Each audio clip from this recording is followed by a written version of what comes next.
Alors bonjour à tous, on se retrouve pour la visite virtuelle de ce superbe 3008. Alors on est sur un 3008 de 2022 en finition Active Business. On a 132 000 km, un petit peu moins. Je vais vous faire le tour rapidement du véhicule. Juste après on passera, hop, je vais le régler, voilà. Juste après je vous montrerai un petit peu l'intérieur, les petites options, l'état des sièges, etc. Et pour finir, on passera sur les imperfections carrosserie. Hop. Là, je vous montre un petit peu tous les angles, etc. Que vous puissiez voir déjà dans un premier temps à quoi il ressemble. Donc on est sur une configuration classique, un noir avec les vitres teintées noires. Franchement, je trouve ça très sympa. Hop.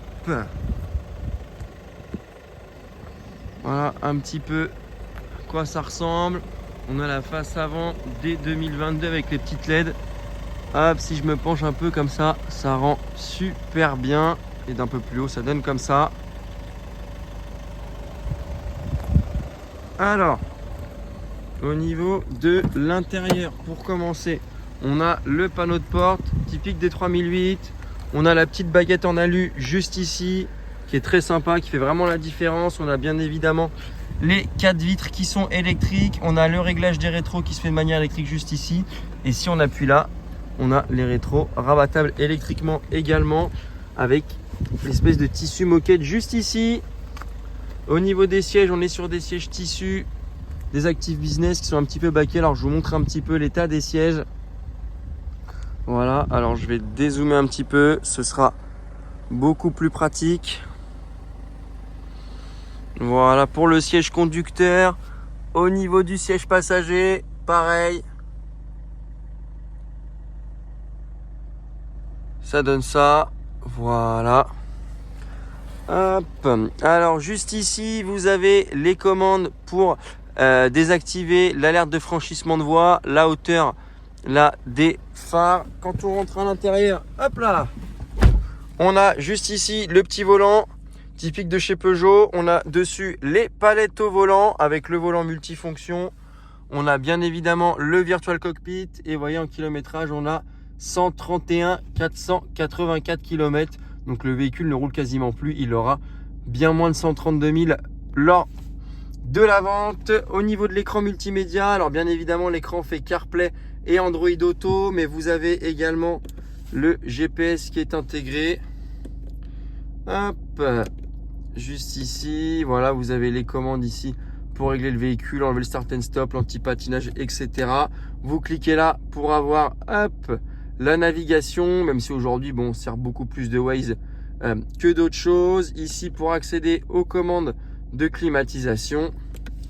Et la radio juste là. On a également, hop, si je passe ici en marche arrière, on a la caméra de recul classique avec la vue du dessus, très pratique aussi quand on se gare ou autre. Hop, les petits boutons ici, pardon, je vais y arriver. Juste là. Ici, vous avez la belle console centrale avec le levier de vitesse, donc très classique, hein, RND. Si on veut passer sur manuel, on l'essayera tout à l'heure dans l'essai routier. Pour passer aux palettes au volant, vous pouvez. Juste ici, on a le démarrage sans clé. On laisse la clé dans la poche, on appuie sur le frein, on appuie là, ça démarre tout seul. Le frein à main électrique. Et ici, on a les différents modes de conduite. Donc éco, éco, normal et sport, juste ici. Voilà. Ici, on a des très beaux rangements dans le 3008. Hop, juste là, voilà, c'est très profond. On a de quoi mettre pas mal de choses. Juste ici. Et si je vous dézoome, je vous fais un petit tour complet du tableau de bord. Franchement, c'est ultra sympa. Voilà, si je mets d'un peu plus haut, ce que ça donne.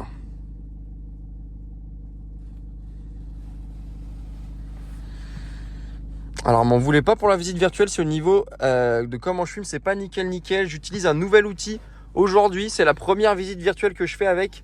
Donc, je le prends un petit peu en main, j'espère que c'est agréable pour vous. On essaye de vous faire des vidéos de qualité de plus en plus supérieure. Donc, je prends un peu en main l'outil, je fais au mieux. On va ressortir, je vais vous montrer au niveau des sièges arrière, l'état aussi. Alors, voilà un petit peu ce que ça donne. Hop. Alors, bien évidemment, il y aura un gros nettoyage qui sera fait comme avant chaque vente. Mais on vous le montre dans l'état tel qu'il est aujourd'hui. Voilà. Un petit peu au niveau du coffre, je vais vous montrer un petit peu la capacité. Hop. Donc franchement c'est plutôt pas mal. Je vais me mettre en sans zoom. Je vais reculer un peu, comme ça c'est pas déformé. Vous voyez bien correctement la capacité. Hop. Alors on vous a fait un petit peu tout le tour du véhicule. Et là je vais vous montrer une à une les petites imperfections carrosserie qu'il peut y avoir à signaler. Je vous dis à tout de suite. Alors on se retrouve pour les petites imperfections. Je vais toujours commencer par l'aile conducteur. Donc franchement au niveau de l'aile on n'a rien à signaler. Au niveau des rétros également c'est super propre. Je contrôle toujours les bas de caisse. Voilà, très important. Alors juste ici on va voir un petit coup de portière. Juste là. Au niveau, toujours hein, comme d'habitude sur quasiment 95% des véhicules, au niveau de l'arête, on a des petits manques de peinture, des petits coups de portière. La portière arrière conducteur, hop, c'est super propre. On n'a rien du tout. Je vous embête pas à filmer les jantes une à une, hein, c'est pas très pratique et je vous ai mis 4 photos en gros plan. Ici on va avoir un petit enfoncement, il se voit bien, en plus c'est du noir, la voiture est propre à l'extérieur donc on le voit correctement. Voilà, si je m'approche de plus près ça donne ça et de plus loin ça rend comme ça. Au niveau du pare-choc arrière, on va regarder même en bas sur les angles etc. De ce côté là on n'a pas grand chose. Ici au niveau des plastiques, si on se baisse un peu, ça reste très clean. À la limite on va voir toute petite chose, c'est vraiment pour aller dire quelque chose. Au niveau du haillon, hop, et non, c'est la forme qui est comme ça, j'allais vous dire une grosse bêtise. Hop, juste ici, c'est une saleté aussi. Donc franchement, de ce côté-là, rien à signaler. Hop, si on se penche pareil ici, on n'a pas de frottement ou quoi que ce soit. C'est nickel, toujours bien vérifier le toit. Qu'on n'ait pas d'impact de grêle ou quoi que ce soit. Voilà. Hop, ici, bah, comme d'habitude sur les arêtes, on a souvent ça hein, quand on ouvre les portières. Hop, on va avoir des petites choses ici, c'était où? Voilà, juste là, on a une petite griffe juste là, petit coup de portière là et là. Si je me mets d'un peu plus loin que vous vous rendiez compte un petit peu de ce que ça donne, voilà. Toujours plus impressionnant de près. Et une des plus grosses imperfections, ça va être celle-ci. Voilà, ici ça a griffé. Alors ça on pourra enlever pas mal de blanc, mais ici c'est bien griffé, donc ça restera comme ça. Les autres, j'ai demandé au propriétaire d'aller voir avec un petit coup de polish si on pouvait les atténuer. Mais celles-ci, même si ça se voit un peu moins, resteront toujours, ça c'est certain. Voilà, au niveau du pare-choc avant, bon ça a frotté jusqu'ici. Ici, rien à signaler. Hop, si on se penche un petit peu en dessous, qu'on regarde.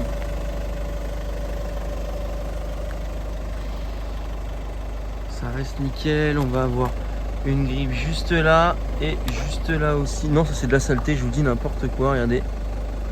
Si je frotte, ça s'en va. Au niveau du capot,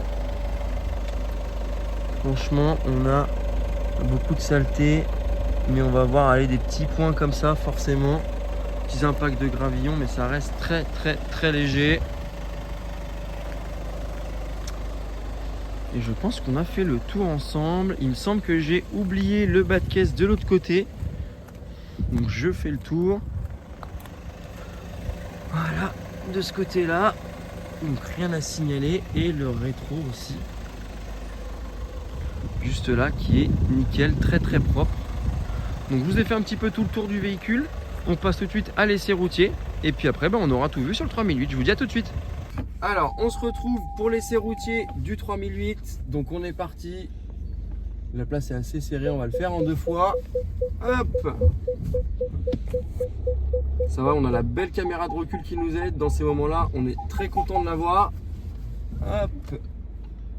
Donc c'est parti, l'essai routier c'est toujours un petit peu le même principe. Vous mettez un petit peu en immersion dans le véhicule, faire que quelques kilomètres avec vous, qu'on puisse filmer et puis regarder que tout va bien, que le véhicule n'a pas de problème de parallélisme, de bruit au niveau des trains, etc.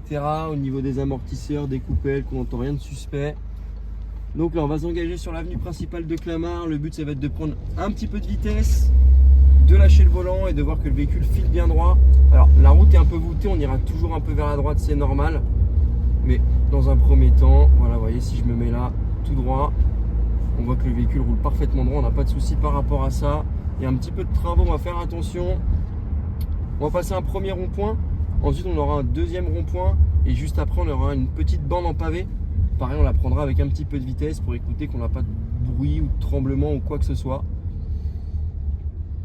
au niveau des trains.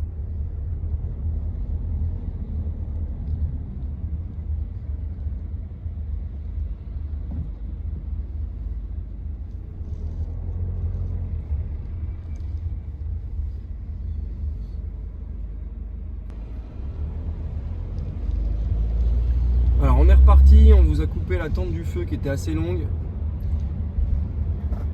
Hop.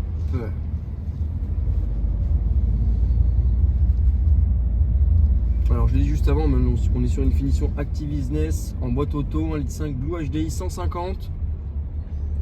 On a 131 482 km au compteur.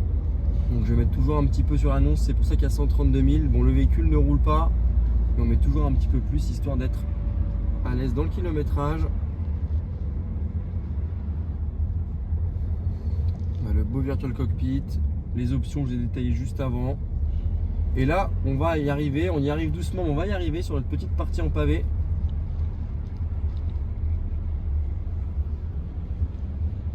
Hop, on se fait même doubler par des vélos.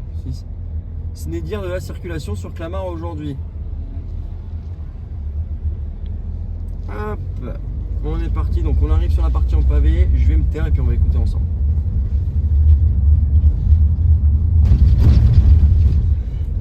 Bon, c'est super ça, on n'a pas de bruit métallique, pas de bruit suspect ou quoi que ce soit. Là on va arriver dans une montée, donc le but ça va être que je me passe directement le véhicule en boîte manuelle, en plus on a les palettes au volant. On va se mettre volontairement un petit peu en sous-régime, histoire de contrôler au niveau de l'embrayage qu'on n'ait pas de tremblement, qu'il patine pas ou quoi que ce soit. Donc là vous voyez je suis en 5e à 40 km/h. Alors la 6, voilà, même en 6e. Voilà, j'appuie à fond. On est à peine à 1000 tours minute. Alors ça monte difficilement, c'est normal, mais en tout cas on n'a pas de tremblement. Là il va rétrograder tout seul parce qu'au bout d'un moment c'est un peu trop, mais on n'a pas de tremblement, l'embrayage ne patine pas, il s'emballe pas ou quoi que ce soit. C'est vraiment ça qu'on va aller chercher de regarder. Et après si on repart, ça repart nickel, pareil, pas de tremblement. Et surtout l'embrayage ne patine pas. On va arriver là sur une ligne droite. Alors si la ligne droite est libre, bien évidemment, on va faire une accélération assez franche. On va accélérer de manière assez franche pour le coup, je vais me répéter. Et pareil, on va freiner assez fort, histoire de voir que tout va bien. Et on vous aura fait le petit condensé de l'essai routier. Donc je vais me remettre hop en D. On va recliquer ici. On va faire attention, il y a un vélo. Alors on va prendre un petit peu de vitesse. On va faire un peu de zigzag, on va quand même prendre les distances de sécurité, voilà. Là on va prendre un petit peu de vitesse et le but ça va être de freiner assez fort. Donc là voilà. Donc franchement ça freine super bien. On n'a pas de tremblement dans la pédale ni dans le siège. Le véhicule ne tire pas à droite ni à gauche quand on freine. Donc tout va bien. Vous retrouverez le suivi de l'entretien directement complet sur la visite virtuelle. Vous allez voir, c'est directement détaillé. Ça sort de l'ordinateur. Donc vous avez tout ce qui a été fait avec les dates, les kilométrages. Tout est répertorié sur la page que je vous ai mis dans l'onglet entretien. Et puis si jamais il vous reste des questions, bien évidemment, vous n'hésitez pas, vous avez mon numéro. On est là pour ça. Et écoutez, sur ce, je vous souhaite une très bonne journée. Et je vous répète, si vous avez des questions, vous n'hésitez pas.